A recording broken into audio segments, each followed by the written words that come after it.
L'onda lunga sta scorrendo ormai per le strade e le vie di Trento. Il grande flusso è più che cominciato. Penne nere, tricolori e camicie a quadretti che si preparano allo sfilamento e alla grande festa della Dunata numero 91.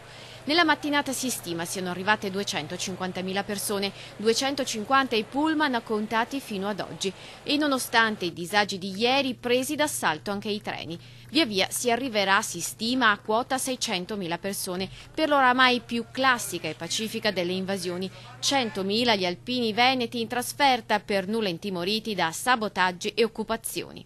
Un saluto agli amici alpini che, come dico io, se non ci fossero bisognerebbe inventarli. La mia totale solidarietà e sempre avanti, guardare avanti, e come diciamo noi il leone non si preoccupa mai delle pecore, per cui i nostri leoni sono gli alpini.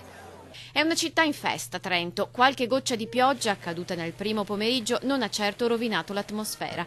Dopo l'alzabandiera in Piazza Duomo, quella di oggi è stata la giornata delle delegazioni estere e militari stranieri.